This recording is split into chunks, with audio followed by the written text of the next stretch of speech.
अस्सलाम वालेकुम dear students, उम्मीद आप सब खैरियत से होंगे। हम डिस्कस कर रहे हैं 9th क्लास की केमिस्ट्री की न्यू बुक का चैप्टर नंबर 2 और आज है हमारा लेक्चर नंबर 3। आज के लेक्चर में डिस्कस करेंगे आइसोटोप एंड देयर मैसेज और दूसरा टॉपिक डिस्कस करेंगे रिलेटिव एटॉमिक मास।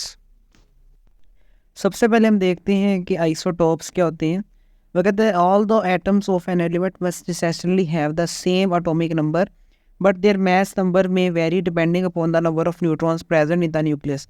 हम इससे पहले एटॉमिक नंबर भी पढ़ चुके हैं, मास नंबर भी पढ़ चुके हैं। एटॉमिक नंबर क्या होता है कि किसी भी एटम के अंदर मौजूद प्रोटॉन्स की तादाद को हम एटॉमिक नंबर कहते हैं। और मास नंबर हमने पढ़ा था कि जब हम प्रोटॉन्स और न्यूट्रॉन्स को मिलाते हैं तो वो मास नंबर बन जाता है। तो वो कहता है कि एक ही एलिमेंट है, उसके जितने भी एटम्स होंगे ना, उनका एटॉमिक नंबर एक ही रहेगा। ये नहीं हो सकता कि हर एलिमेंट के एटम्स के एटॉमिक नंबर चेंज हो, नहीं। अगर वो एक एलिमेंट ख़ास है तो उसके एटम्स का एटॉमिक नंबर सेम रहेगा। जैसे कार्बन के जितने भी एटम्स होंगे उन सब का एटॉमिक नंबर 6 ही रहेगा, लेकिन मास नंबर चेंज हो सकता है। और वो क्यों चेंज होगा? क्योंकि नंबर ऑफ़ न्यूट्रॉन्स चेंज हो गए।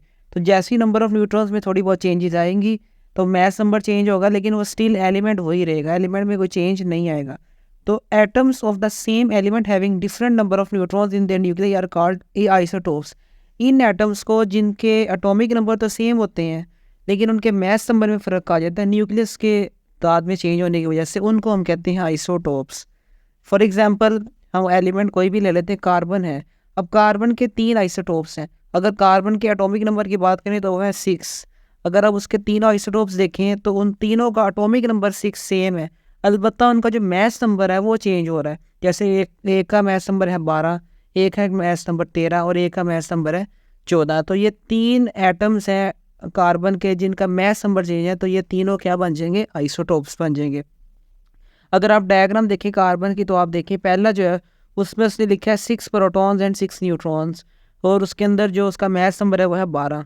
दूसरा देखें तो उसमें कार्बन 13 है। कार्बन 13 में प्रोटॉन सेम है, यानी उसका एटॉमिक नंबर 6 ही है, लेकिन उसके न्यूट्रॉन्स में चेंज आ रहा है। उसमें न्यूट्रॉन 7 है तो उसका मास नंबर हो जाएगा 13। इसी तरह कार्बन 14 को देखें तो उसका मास नंबर है 14 और उसके अंदर जो न्यूट्रॉन्स हैं वो है 8। एक और एग्जांपल डिस्कस कर लेते हैं, हाइड्रोजन। अब हाइड्रोजन एक पहला एलिमेंट है, उसके भी 3 आइसोटोप्स हैं, प्रोटियम, ड्यूट्रियम, ट्रिटियम। जो प्रोटियम है उसका मास नंबर 1 है, उसमें कोई भी न्यूट्रॉन नहीं होता। जो ड्यूट्रियम है उसका मास नंबर है 2, उसमें एक न्यूट्रॉन होता है। और जो है ट्रिटियम उसका मास नंबर है 3 और उसके अंदर 2 न्यूट्रॉन्स होते हैं। नेक्स्ट वो कहते हैं since the chemical properties of the elements are determined by the number of electrons, all the 3 isotopes will show almost the same chemical behavior although their physical properties may be different। वो कहता है जो isotopes होते हैं ना उनकी chemical properties में change नहीं आता। क्यों नहीं आता? क्योंकि उनके अंदर जो प्रोटॉन्स है वो एक जैसे रहते हैं, लेकिन उनकी जो फिजिकल प्रॉपर्टीज़ होती हैं उनमें चेंज आता है। नेक्स्ट इसने एक क्वेश्चन दिया आपके टॉपिक में कि why do isotopes of an element show same chemical properties while their physical properties are different. कहता है उनकी केमिकल प्रॉपर्टीज एक जैसी क्यों होती है और फिजिकल प्रॉपर्टीज में चेंज क्यों आता है। तो पहले हम देखते हैं केमिकल प्रॉपर्टी सेम क्यों होती है। कहता है chemical properties depend on electrons. Chemical behaviour is determined by an atom's electronic configuration, particularly the valence electrons involved in bonding। कहता किसी भी एलिमेंट का जो केमिकल बिहेवियर है ना, जो उसकी केमिकल प्रॉपर्टीज़ है वो डिपेंड करती हैं एटम के इलेक्ट्रॉन्स पे, कि उसके अंदर इलेक्ट्रॉन्स अरेंज कैसे हैं, यानी कि उसके इलेक्ट्रॉन्स की कॉन्फ़िगरेशन क्या है। पर्टिकुलरली द वैलेंस इलेक्ट्रॉन्स, और उनमें भी वो जो आखिरी शेल्स में होते हैं, आखिरी शेल को वैलेंस शेल भी कहते हैं। तो केमिकल प्रॉपर्टीज़ डिपेंड करती हैं उसके अंदर मौजूद इलेक्ट्रॉन्स की और कॉन्फ़िगरेशन पे।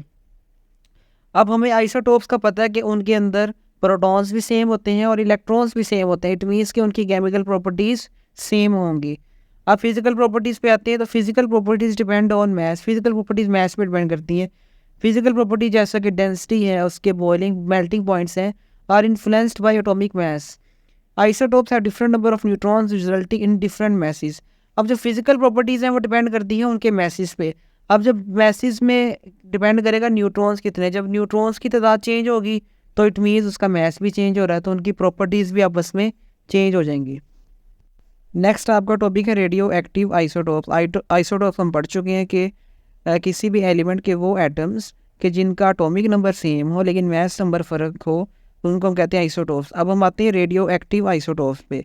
तो कहता है the isotopes of the same element do not have the same physical properties. ये हमने भी पढ़ा है कि आइसोटोप्स जो होते हैं उनकी फिजिकल प्रॉपर्टीज़ मुख्तलिफ होती हैं। Several isotopes of the same element exist whose nuclei are unstable.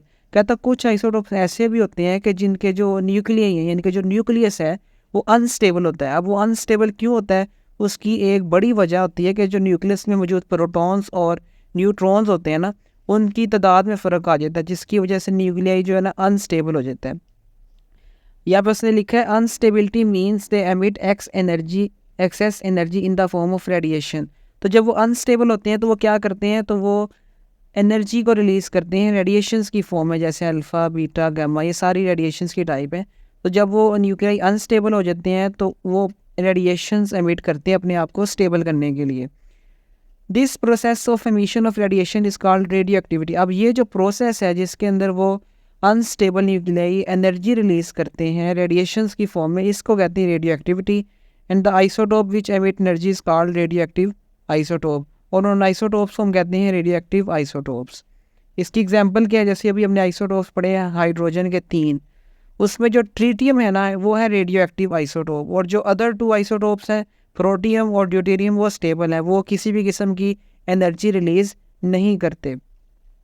Next है रेडियो एक्टिव डिके। कहता है when a radioactive element emits radiation it is transformed into another chemical element.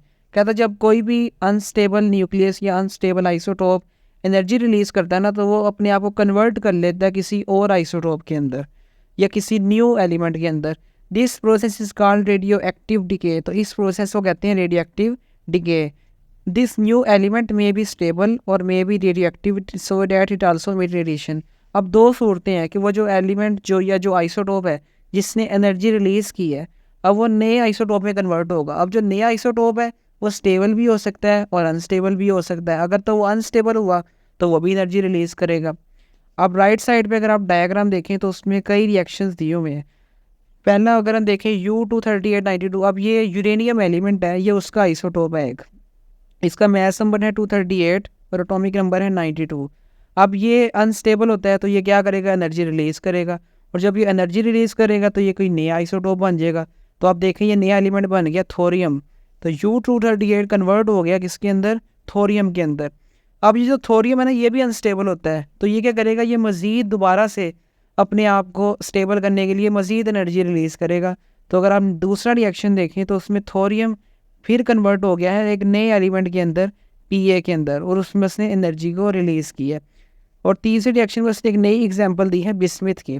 Bismuth अगर देखें वो भी अनस्टेबल होता है, तो वो अपने आप को स्टेबल करने के लिए एनर्जी रिलीज़ करेगा और कन्वर्ट हो जाएगा थैलियम के अंदर। नेक्स्ट है applications of radioactive isotopes के। जो रेडियो एक्टिव आइसोटोप्स हैं ये कहाँ कहाँ पे यूज़ होते हैं। पहला इनका यूज़ है medical imaging. Radioactive isotopes are used in medical imaging. Medical imaging का मतलब होता है कि मेडिकल की फील्ड के अंदर मुख्तलिफ स्कैन्स करने के लिए रेडियो एक्टिव आइसोटोप्स का यूज़ किया जाता है। कहता doctors use them to diagnose disease by injecting the patients with a small amount of radioactive fluid. कहता वो पेशेंट्स के अंदर ना थोड़ी सी मकदार में रेडियो एक्टिव फ्लूइड ऐड करते हैं और उसके ज़रिए से वो बीमारियों का पता लगाते हैं, बीमारियों की तशख़ीस करते हैं। रेडियो एक्टिव फ्लूइड से मुराद है कोई भी मेडिसिन वो दे सकते हैं या कोई भी वो लिक्विड दे सकते हैं जिसके अंदर रेडियो एक्टिव मटीरियल ऐड किया होता है जो कि रेडिएशंस को एमिट करता है। एग्जाम्पल के तौर पे टेक्नीडियम 99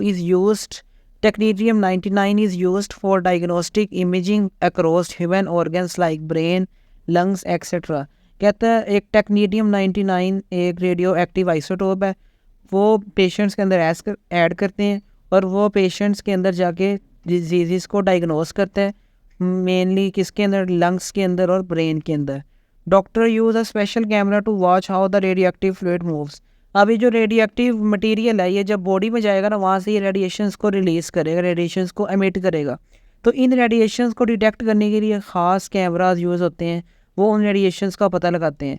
तो जैसे जैसे ये रेडियो एक्टिव मटीरियल बॉडी के अंदर मूव करेगा तो वो रेडिएशंस एमिट करेगा और उन रेडिएशंस को कैमरास के ज़रिए पता लगाया जा सकता है कि ये कहाँ पे। नेक्स्ट इसकी एप्लीकेशन है कार्बन डेटिंग।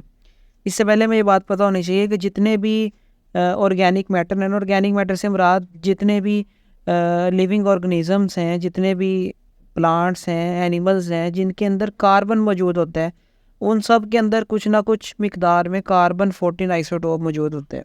अब कार्बन 14 एक रेडियो एक्टिव आइसोटोप है, इसका मतलब ये है कि रेडिएशंस को रिलीज़ करेगा। तो उन रेडिएशंस का हम पता लगाते हैं या कार्बन 14 की अमाउंट मेजर करते हैं, उससे में अंदाज़ा हो जाता है कि ये ऑर्गेनिज्म कितना साल पुराना है, इसकी एज क्या है। इस प्रोसेस को कहते हैं कार्बन डेटिंग। तो इसको हम डील करते हैं। Radioactive dating is a method for finding out the age of historical object containing organic material. कहता है कार्बन डेटिंग एक ऐसा प्रोसेस है जिसके अंदर हम ऑर्गेनिक मटेरियल यानी कि जैसे ह्यूमंस हैं, एनिमल्स हैं, प्लांट्स हैं, उनकी एज का पता लगाते हैं with the help of radioactive isotope of carbon 14। किसकी मदद से? कार्बन 14 की मदद से, क्योंकि उन सब के अंदर कुछ ना कुछ मिकदार में कार्बन 14 मौजूद होता है। तो उस कार्बन 14 आइसोटोप को मेजर करके हम उनकी लाइफ का पता लगाते हैं।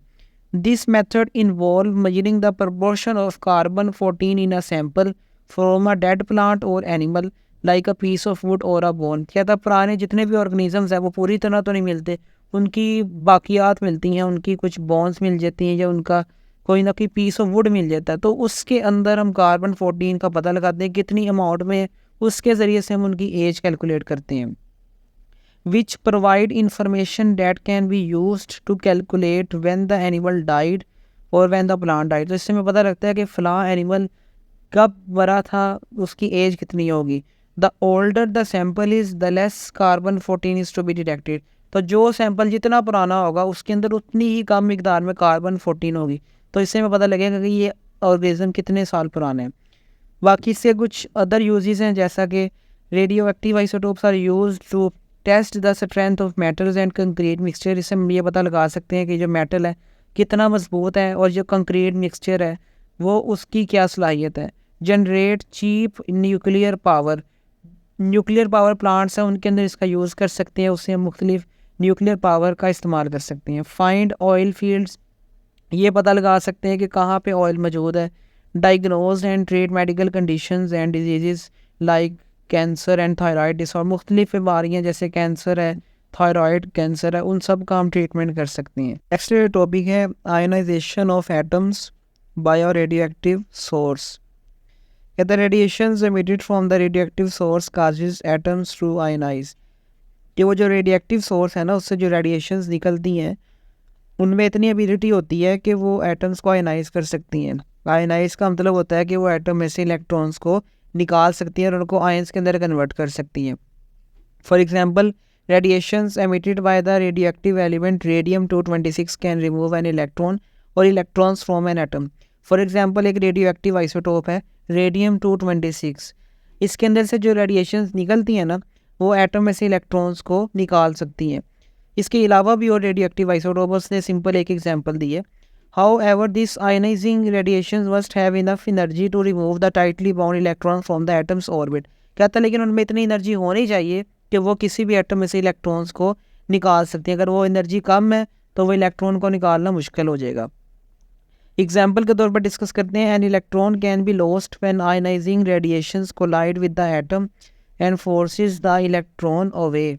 कहता जो इलेक्ट्रॉन्स होती हैं ना, न्यूक्लियस के बाहर मूव करते हैं, हमें पता है। अब वो जो रेडिएशंस क्या करती हैं, उनसे जाके हिट करती हैं और उन इलेक्ट्रॉन्स को न्यूक्लियस से बाहर कर देती हैं। For example, if N atom of sodium is hit by ionising radiation it में लूज एन इलेक्ट्रॉन। एग्जाम्पल लेते हैं, सोडियम एटम है, सोडियम के एटम में इलेक्ट्रॉन्स मौजूद है उसके न्यूक्लियस के बाहर। तो ये जो रेडिएशंस है वो उस इलेक्ट्रॉन को हिट करेगी और किसी एक इलेक्ट्रॉन को वो न्यूक्लियस से बाहर निकाल देंगी।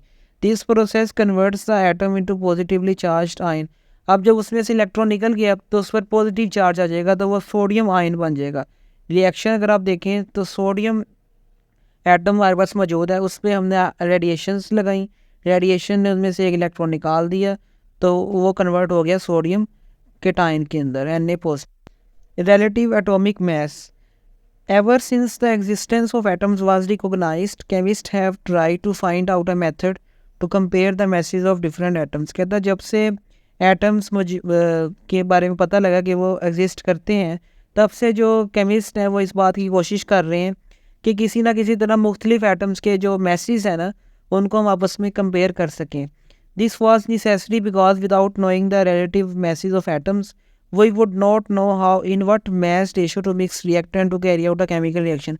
कहता है ये ज़रूरी क्यों है कि उनके मैसेज को कंपेयर कर सकें, वो इसलिए कि हमने कोई भी केमिकल रिएक्शन करवाना है तो हमें पता होना चाहिए कि हम कितना मैस यूज़ करें कि वो हमारा रिएक्शन हो और हमारी प्रोडक्ट मिल सके।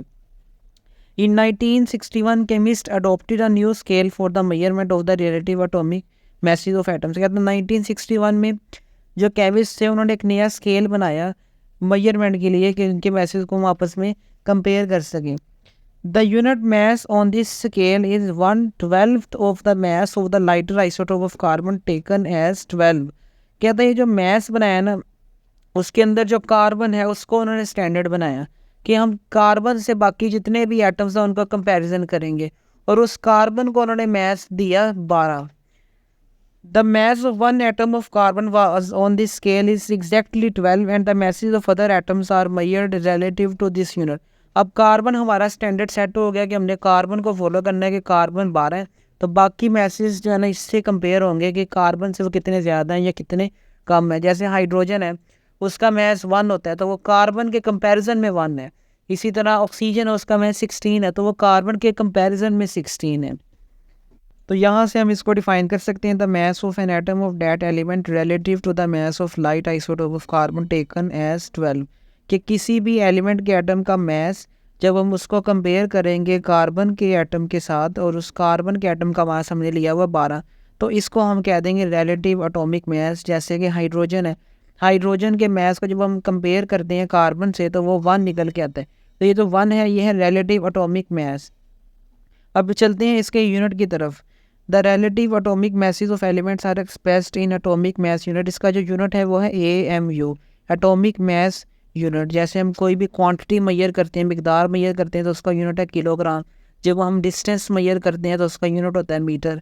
तो इसी तरह जब हम रिलेटिव एटॉमिक मैस मैयर करते हैं तो उसका यूनिट होता है एटॉमिक मैस यूनिट।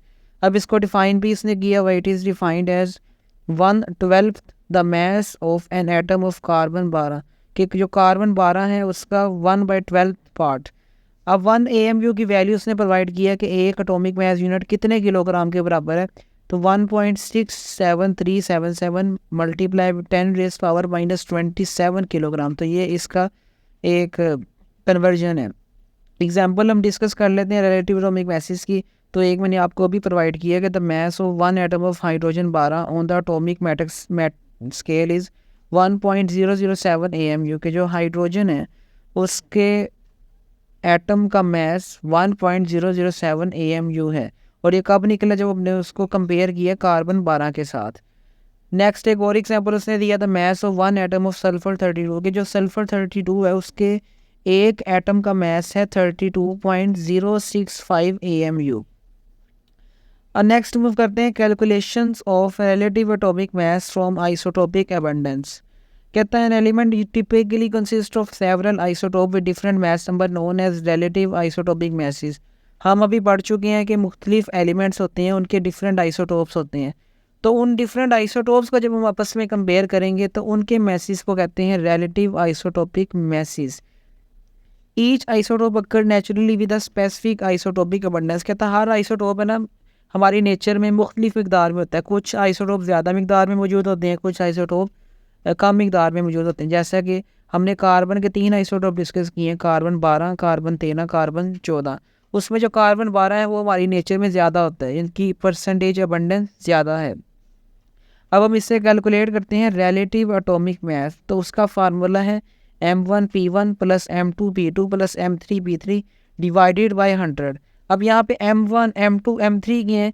कहता है ये रिलेटिव आइसोटोपिक मैसेज, जितने भी आइसोटोप्स हैं ये उनके मैसेज। अगर 3 आइसोटोप हैं तो 3 वैल्यूज़ आएंगे, अगर 4 आइसोटोप हैं तो 4 वैल्यूज़ आएंगे। उसके बाद है P1, P2, P3, ये क्या है, ये उनकी अबंडेंसेस हैं कि कौन सा आइसोटोप कितनी परसेंटेज में हमारी नेचर में मौजूद है। हम एक एग्जाम्पल के ज़रिए इसको डिस्कस करते हैं, उससे हमें क्लियर हो जाएगा कि ये फार्मूला कैसे अप्लाई करना है। आपके सामने एक टेबल दिया है, उसमें एक एलिमेंट है क्रिप्टॉन, इसके मुख्तलिफ आइसोटोप्स दिए गए हैं। जैसे एक है 80, एक है 82, एक है 83, एक है 84 और एक है 85। ये 5 आइसोटोप्स इसके दिए गए हैं, और इन सब के जो अबंडेंस है कि वो हमारी नेचर में कितनी मिकदार में या कितनी परसेंट में मौजूद है वो आपको साथ टेबल में दिया गया है। जैसे जो आइसोटोप 80 है वो 2% मौजूद होता है, जो आइसोटोप 82 है वो 12% है, जो 83 है वो भी 12% है, जो 84 है वो 57 यानी कि इसकी परसेंटेज ज़्यादा है, और जो 85 है वो 17% है। अब हम चाहते हैं कि हम कैलकुलेट करें इसका रिलेटिव एटॉमिक मास। उसका भी हमने फार्मूला पढ़ा है कि हमने मास को मल्टीप्लाई कर देना उसकी परसेंटेज के साथ और एंड पे उसको 100 से डिवाइड कर देना है। तो अगर आप फार्मूले में देखें तो आइसोटोप को मल्टीप्लाई कर रहे हैं उसकी परसेंटेज के साथ। जैसे 80 है उसको हमने मल्टीप्लाई किया 2 के साथ, 82 की परसेंटेज 2 है तो उसको हमने 12 से मल्टीप्लाई किया, 83 की परसेंटेज 12 है तो उसको हमने फिर 12 से मल्टीप्लाई किया, 84 की परसेंटेज है 57 तो उसको हमने 57 से मल्टीप्लाई किया, और जो आइसोटोप 85 है उसकी परसेंटेज 17 है तो उसको 17 से मल्टीप्लाई किया। तो इन सब को जब हम कैलकुलेट करेंगे और 100 पे डिवाइड करेंगे तो जो इसका फाइनल आंसर आएगा वह है 83.7। तो ये है relative atomic mass of krypton. Next आपकी बुक में इसने एक एग्जांपल दी है, calculate the relative atomic mass of light isotope of chlorine. कहता है आपने फाइंड करना है रिलेटिव एटॉमिक मास किसका, क्लोरीन के लाइट आइसोटोप का। यानी कि क्लोरीन के ना 2 आइसोटोप होते हैं, एक है 37 और एक है 35। 37 का उसने हमें बता दिया है, आपने 35 का मालूम करना है। When its relative atomic mass is taken as 35.45, उसने क्लोरीन का relative atomic mass हमें दे दिया है वो है 35.45। अब फार्मूला हमने देखा तो उसके अंदर हमें 2 चीज़ें चाहिए, एक तो हमें अबंडेंस चाहिए, दूसरा हमें उसका मैस चाहिए। मैस उसने एक का दे दिया है, दूसरे का हमने फाइंड करना है, और अबंडेंस उसने दोनों की दे दिया है। वो आप नीचे देखें तो जो 37 वाला आइसोटोप है उसकी अबंडेंस है 24.23%, और जो दूसरा आइसोटोप है जिसका हमने मैस मालूम करना है उसकी परसेंटेज उसने हमें दे दी है 75.77। अब हम फार्मूले में भी ये वैल्यू सपोर्ट करते हैं। फार्मूला हमारे पास क्या है, relative atomic mass of chlorine is equal to chlorine into 75.77 plus 37 multiply 24.23। अब जो Cl है उसका हमने मास मालूम करना है और उसकी परसेंटेज थी 75.77, और जो दूसरा आइसोटोप है 37 उसकी परसेंटेज है 24.23। तो हमने मैसेज को मल्टीप्लाई किए परसेंटेज के साथ और उसको 100 पे डिवाइड किए, और रिलेटिव एटॉमिक मास हमने पुट किया 35.45। तो जब हम ये कैलकुलेशंस करेंगे तो फाइनल हमारे पास जो इसका मास निकल के आएगा वो आएगा 34.95। तो हम कह सकते हैं कि तो atomic mass of light isotope of chlorine is 34.95।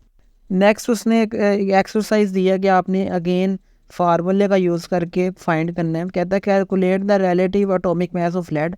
हमने लेड का रिलेटिव एटॉमिक मास फाइंड करना है। आइसोटोप अबंडेंस ऑफ आइसोटोप्स उसने हमें अबंडेंस दे दिया और उसको मैंने एक टेबल की फॉर्म में लिख लिया। अगर आप देखें तो लेड के 4 आइसोटोप उसने प्रोवाइड किए हैं, एक 204, 206, 207 और 208, और उनकी अबंडेंस के वो नेचर में कितनी मिकदार में मौजूद है वो भी उसने प्रोवाइड कर दिया है।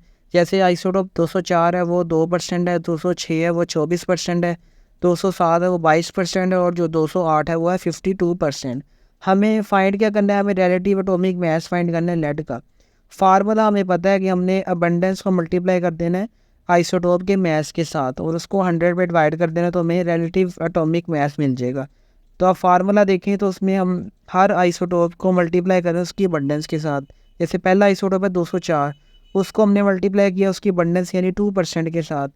फिर हमने नेक्स्ट आइसोटोप लिया 206 और उसको भी मल्टीप्लाई किया उसकी अबंडेंस के साथ जो कि है 24।